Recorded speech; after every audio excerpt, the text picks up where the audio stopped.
Hello and welcome to another video in which we read through an academic article. This time we'll be looking at Anna Bush's article Bureaucratic Control and Policy Change, a comparative venue shopping approach to skilled immigration policies in Australia and Canada. As always, it's important to make a note of the publication date of the piece. Given that this article was published in 2013, there will definitely be changes in the intervening years. And that doesn't necessarily make the article worthless. In fact, if anything, it's quite good, because it means that we can take the article's analysis and apply it to the period since and see if the same results are found or if things have changed. Now, as I say, it's worth always being aware of the publication date, because the debate may have moved on, or there may well be other articles that are published in response to this article, but that doesn't mean that the article itself is not helpful. So, moving on to the actual article, beginning with the abstract as always, we can see that the article is discussing immigration policies with regards to bureaucratic control and venue shopping. Venue shopping is a phrase that perhaps is quite new to a lot of us, but obviously bureaucratic control is fairly well known as well. And therefore, the article develops ideals around bureaucratic control and how it interacts with venue shopping in two Westminster-inspired styles of government in regards to immigration.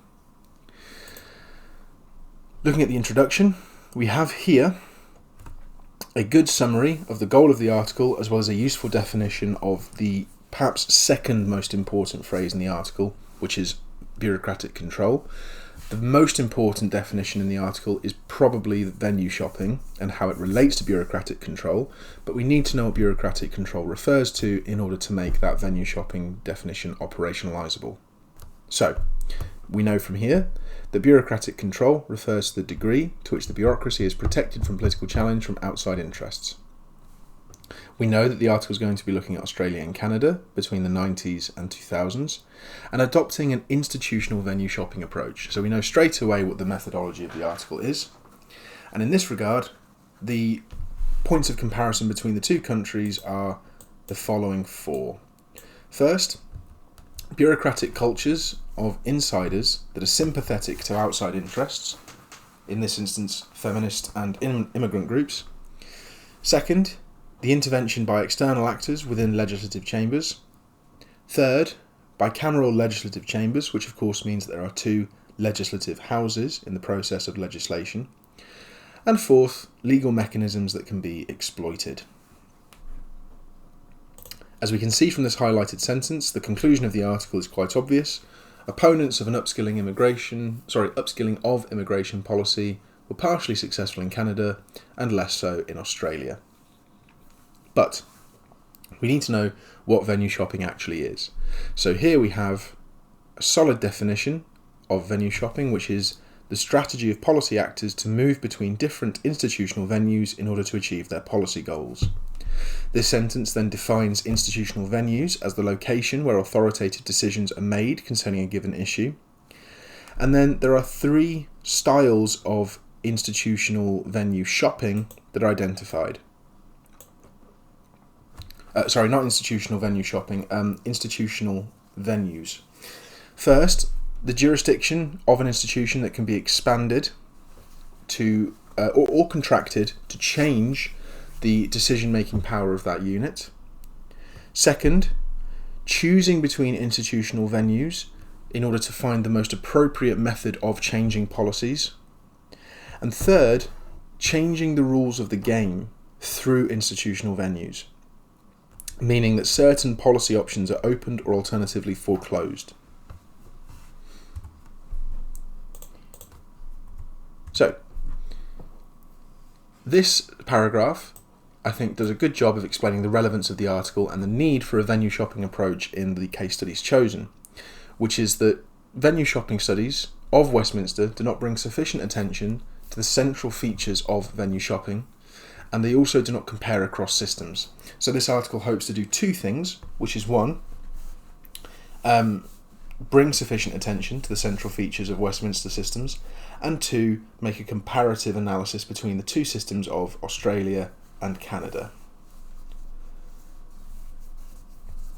And then this subsection here, venue shopping and Westminster inspired systems, helps us to understand the relevance of the specific study and the importance of the study itself. And as Anna Boucher writes, she identifies 4 factors that impact upon the capacity of the bureaucracy to bring about changes within Westminster systems.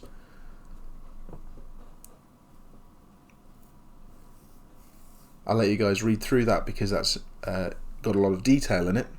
But the point of this subsection itself is quite specifically why this study matters. Okay, good articles always include a justification of why the study matters. Moving on to the case studies itself, this paragraph explains the relevance of the case studies chosen.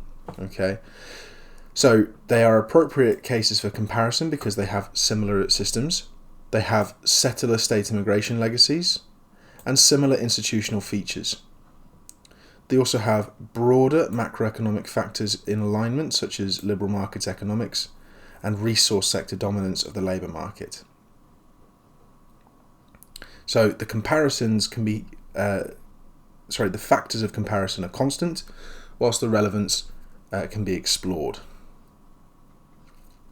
And specifically, they're looking at the changes to points test.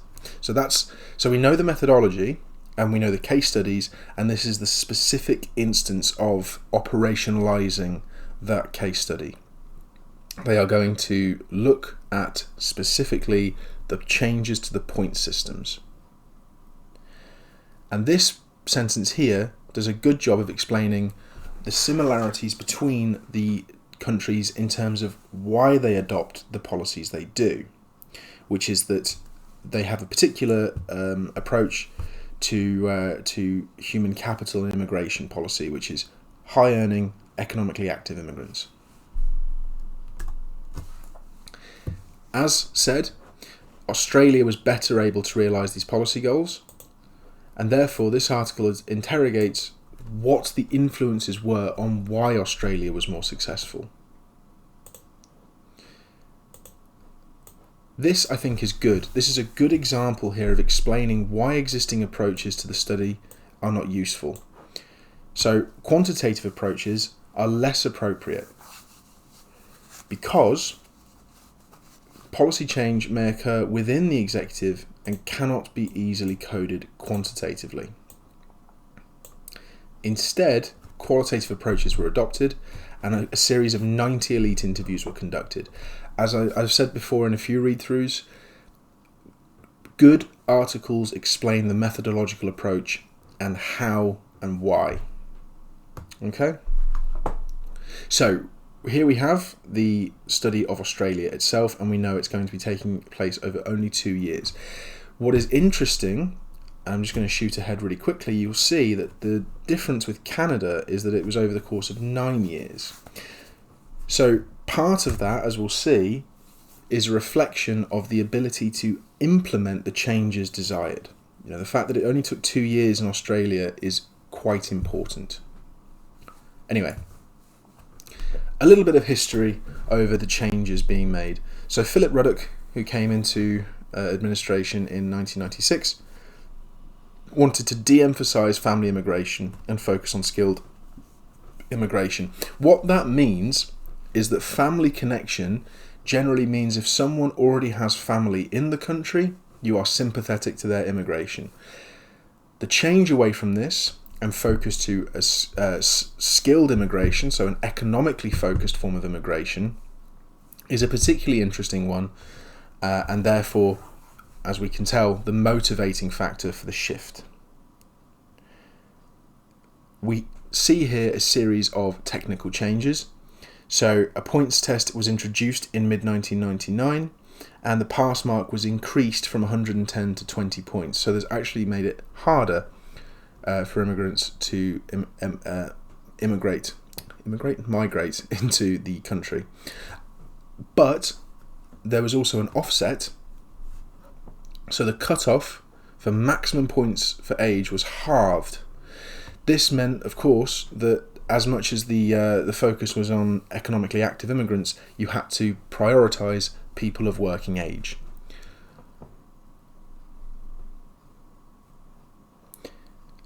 This subsection explains and identifies the fact that Australia was able to achieve its upskilling very quickly. As we can see, it only took 2 years.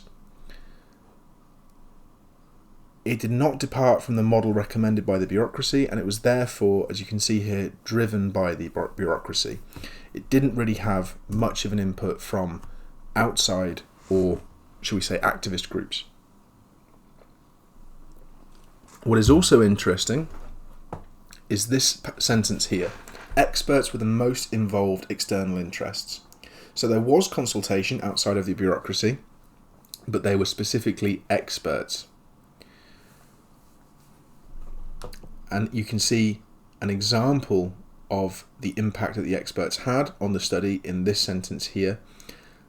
The requirements to use English and make language a threshold requirement were based on research from the LSIA.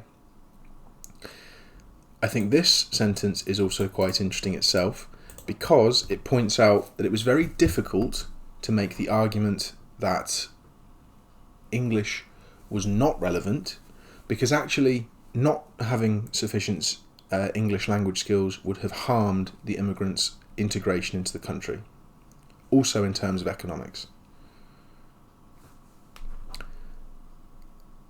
This is a particularly interesting sentence. Policy officers argued that focusing on familial connections did not produce very good immigrants, as the focus was on the sponsor rather than the applicant. So it wasn't the actual migrant that was the focus of a family-centred immigration policy. So this section, quite short, quite sweet, shows the effectiveness, the ability for the bureaucratic control to be retained by the bureaucracy, and the limit of institutional shopping in the Australian case. Moving on to the Canada case, we can see already, as I said, there's a period of 9 years as opposed to 2, so this is already going to be a much more drawn out process. The motivating factor within government to change the migration policy was the Not Just Numbers report, which argued a desire for heightened human capital, which focused on general skills such as education and language. But as this sentence highlights, and as I'm sure we can tell, this path was longer and more protracted than in Australia. There are key differences between the two, between the two systems that Canada adopts, pre-reforms and post-reforms, laid out in Table 2, and likewise in Table 1, the differences are identified between the Australian models. Now, what's interesting is that unlike Australia, language skills were not made mandatory. I think part of the reason for that is that Canada is officially a bilingual nation. It has both English and French as national languages.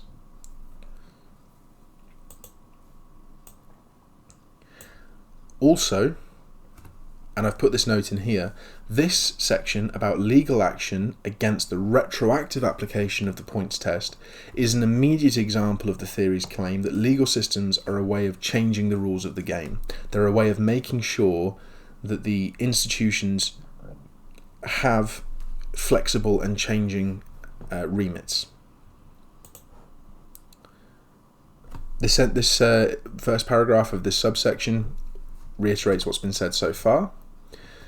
You can see there's a more extended section devoted to the Canadian instance than the Australian instance. As it says, most debates took place within the Standing Committee on Citizenship and Immigration. So there was a certain element of bureaucratic control being retained within the parliamentary institutions. But, as we see later on, feminist activists challenged the legislation. They lobbied the government set up the gender-based analysis unit, which was a set up in 2001, so actually during the process of legislating for immigration change. And this resulted in the Minister for Immigration to change the educational requirements. So this is an example of successful institutional shopping. You know, the legislative chambers in Canada are not sympathetic to the activist goals, so they shift venue, they shift institutional venue. They go to lobbying, which actually then changes the rules of Parliament. So rather than just work within the structures of Parliament as they were, they actively attempted to change the structures of Parliament by resulting in this gender-based analysis unit. Likewise, you see here street protests by migrant groups. This is another example of institutional shopping, and one that's particularly interesting because it almost isn't an institutional shopping. It's almost a, shall we say, non-institutional venue shopping, but the venue is public.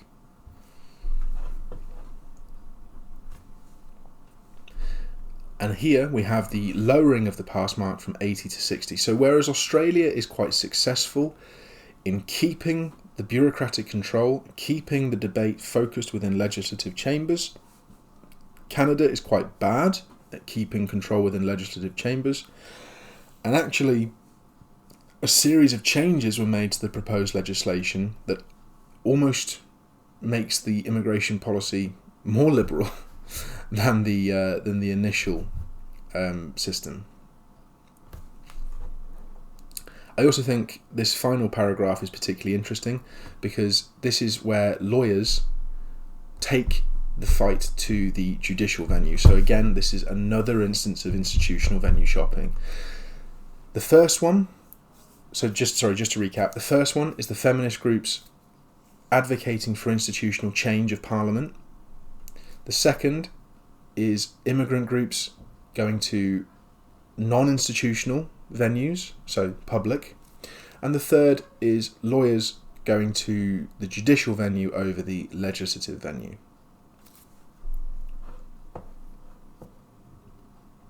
Now this section talks about the implications for venue shopping. So what does this mean for the theory?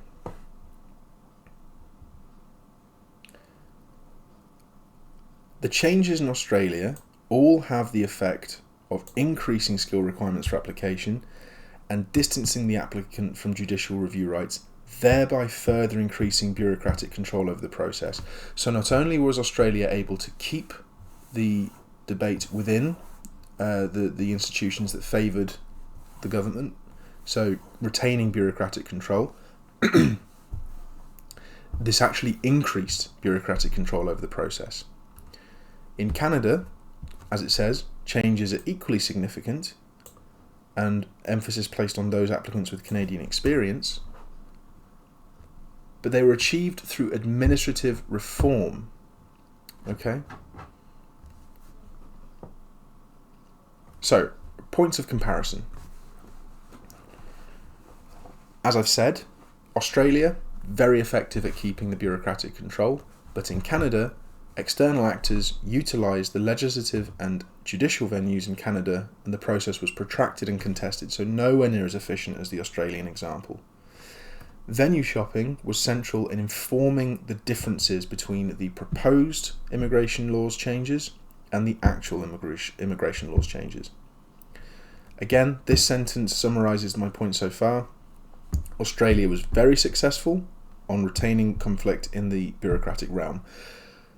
In Canada, activists and lawyers were very successful in bringing conflict to the legislative venue, but then also changing the venue in which the debate was had. So moving to the judicial system rather than just the legislative system. And I think this is a particularly important point. The GBA institutionalised feminism and feminist actors within the legislative chamber.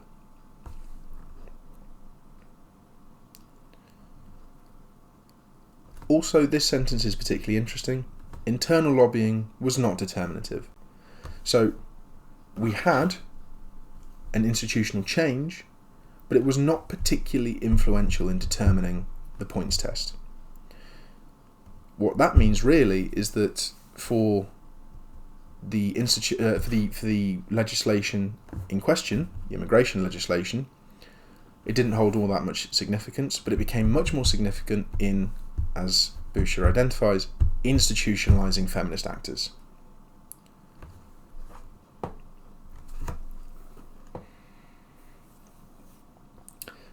This highlight here refers to the fact that there was also a way for immigrant groups and other external actors to inform policy changes.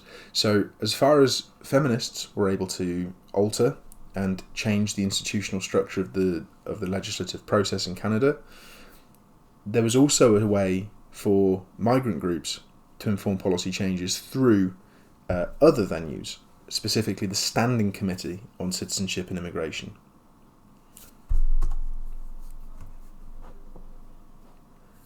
This I thought was a particularly interesting point. One interviewee said that many members of parliament are elected by migrants, so you had to oppose the points test if you wanted to be elected. I think taking the article's focus, sort of stepping back for a second, I think that challenges the extent to which institutions are the most important actor in these debates, because it suggests that the meta-political situation of the identity of the electorate to which you're responsible is just as important, and in fact maybe more important. As this highlight says, and is worth reiterating, in Canada, lobbyists and opposition members were able to open the field of contestation that they just weren't able to do so in Canada. Again, legal venues differed across the countries. There were very few judicial review opportunities in Australia, but in Canada there were many judicial reviews, mostly because overseas applicants have broader rights of standing for general, administrative and judicial review. So, and this is part of the reason that I've highlighted this, but I'm going to shift it into green because it's even more important, the capacity to elevate conflict to the judicial realm appears important in the cases, particularly towards the end of the policy process.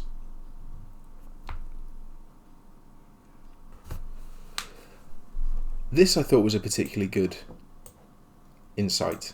There's an important observation here that Boucher makes, that there is a question to ask of why Canadian civil society was more active in the area of skilled immigration policy in the first place. Why were they more concerned in Australia with these changes that led to public protests than the Australian circumstance? And then this sentence, as I'm sure we're aware, highlights the partisan politics nature of it. Australia was governed by a much more conservative party, whereas Canada was a lot less conservative, a lot more liberal.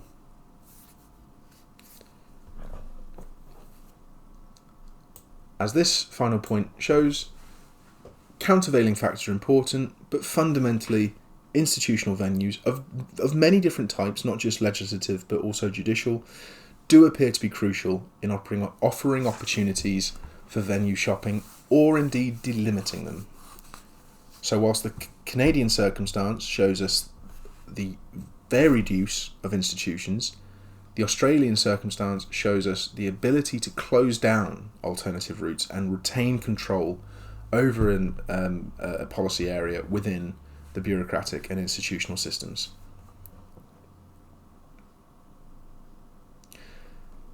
This paragraph here, I'm not going to go through because it's just a summary of the article. From here, though, there's some important points to make about the implications of the article. So, first of all, the article explores venue shopping across two different but still Westminster-styled systems. So it's a comparative analysis that is so far lacking within the literature. Second, The article highlights the value of a venue systems approach that considers the interactive role of a range of institutional venues, rather than focusing on only one venue. So first, the article compares different circumstances, which is lacking in the literature. It compares across institutions within those case studies, which is also lacking in the literature. And then finally here, the paper emphasises the role of government actors as well as external actors.